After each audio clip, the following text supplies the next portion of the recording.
Tonight on the Night Team.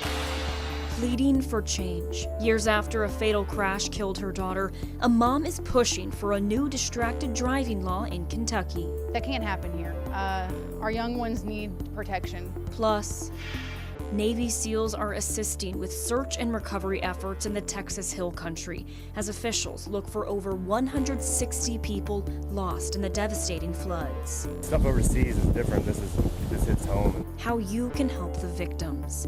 And later in sports, after some weather delays, Day 3 of the ISCO Championship returned to the Hurstbourne Country Club, the latest on the leaderboard. Right now on the WHAS11 Night Team.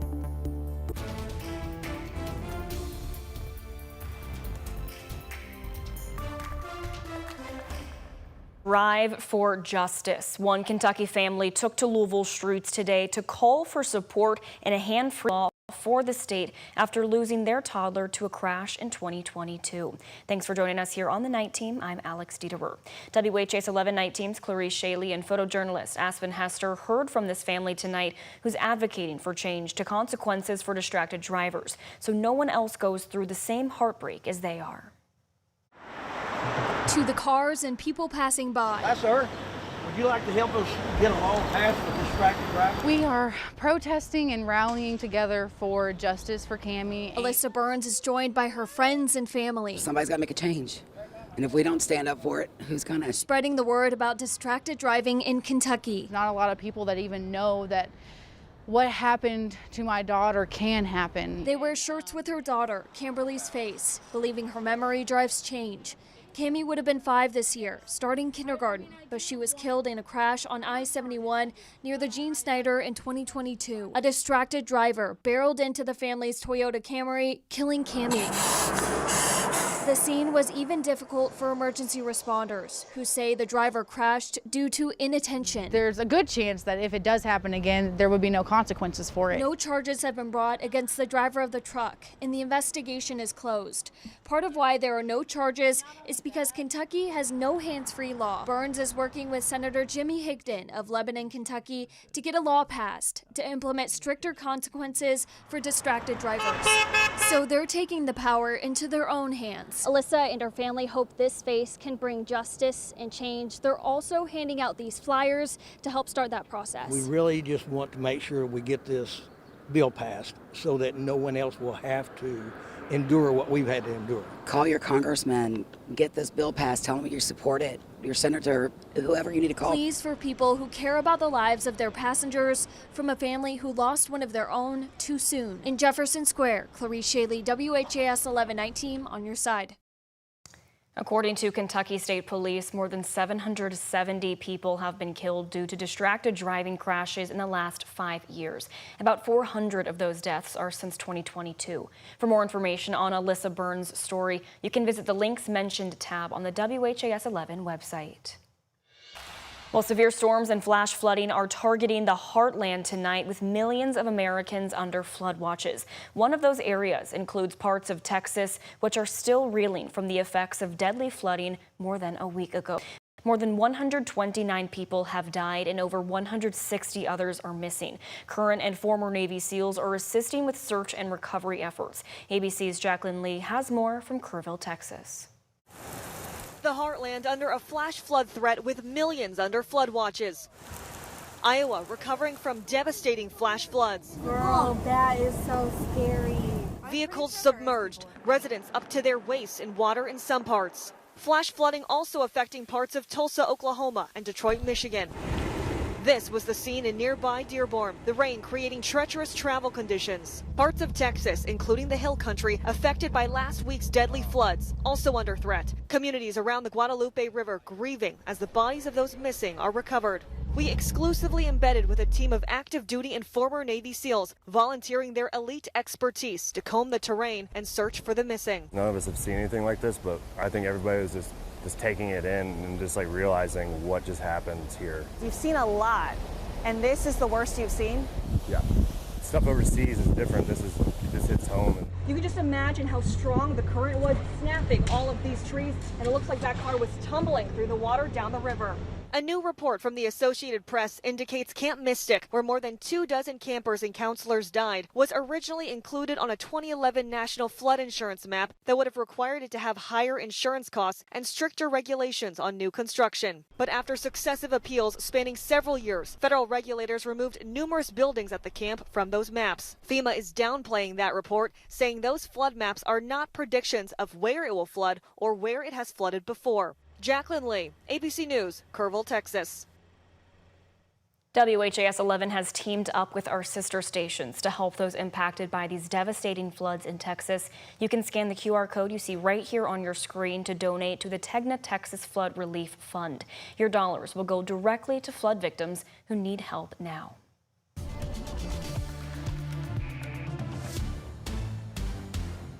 Well, it's a quieter night here across Kentucky, Anna, after we saw some spotty showers and heavy wind gusts move through the area today. And we're joined now by Chief Meteorologist Mallory Schnell. And Mallory, those spotty storms really did bring some cooler temperatures with them. They did. So we topped out in the 90s this afternoon, but cooled off quickly into the 70s when that gust really rolled through the metro area. We had that outflow boundary out ahead of the leading edge of thunderstorms.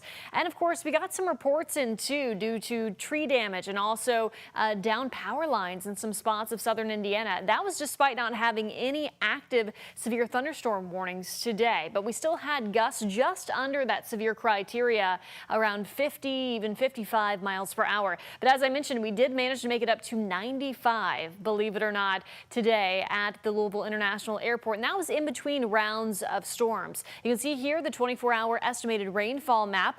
It did take up much of Kentuckiana, but you can see all those little spaces in between. So I know I got a lot of viewer comments on Facebook saying, we got the wind, but we didn't see the rain today. Don't worry, we do have plenty more rain chances in the 7-day forecast. As far as tonight is considered, we'll be tracking some isolated to scattered storms, primarily south of the parkways, it looks like. Otherwise, staying mild tonight with overnight lows in the 70s. We'll likely start off tomorrow quiet. It'll be a warm one, of course, upper 80s, lower 90s. With more scattered storms possible during the afternoon and evening hours. Some of those may linger into tomorrow night as well. I'll be timing that out for you coming up in our extended forecast. He said he'd been shave their head and pull their teeth and the hogs would do rest.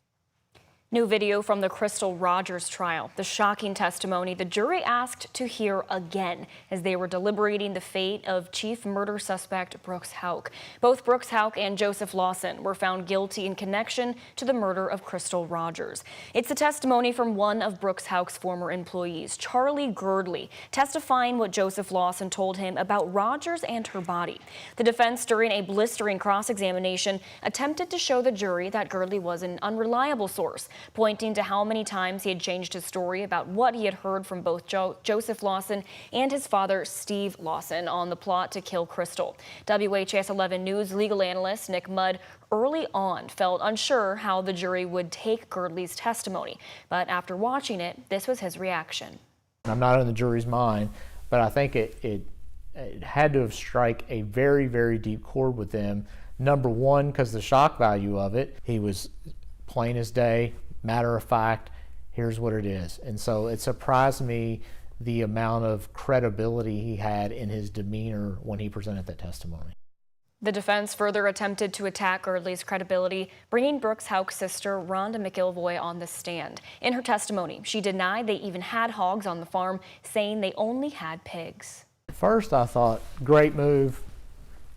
Yeah, little bitty pigs. And I have a complete different reaction now. I think if you have any jurors with experience with raising pigs or hogs, well, here pigs though, like the picture, they certainly would probably attest to the fact that give those little piggies about an hour and something will be gone. This was a theory many in Bardstown have speculated is what happened to the body. Mudd said that theory could have connected most with the jury. Meanwhile, we're also getting the very first look at Steve Lawson, who was convicted in May of conspiracy to commit murder of Crystal Rogers. In video from inside the courtroom the day he took the stand in his own defense, Lawson can be seen here taking his oath wearing blue jeans and a red button-down. On the stand, Lawson admitted he did lie to investigators throughout the investigation to protect his son Joseph, but not to protect Brooks Houck. I will not deny that I did not do this to anybody. I did for a long time. because I didn't want to man up and take the blame for that. Yeah, I did not man up there again. I can say it till I'm blue. And you lied to protect Brooke House. No, I didn't lie to protect no Brooke House in a day of my life. By the Just time protect my son, but never no Brooke House. The judge banned TV cameras from the trial, but courtroom cameras recorded everything. The videos were released by the judge to us after the trial ended. Now, after finally seeing justice and getting 3 guilty verdicts, Crystal Rogers' mom, Sherry Ballard, is sharing her thoughts with a specific message for the attorneys who defended Brooks Houck and the Lawsons. Quote, "These lawyers saw the devastation on every victim's face in that courtroom and didn't even blink an eye. I honestly hope they never have to search for their child like I've had to do for mine," end quote. She ends the lengthy post by saying, quote, "God has sent many blessings my way, but the justice I finally got for my daughter was the biggest blessing of all."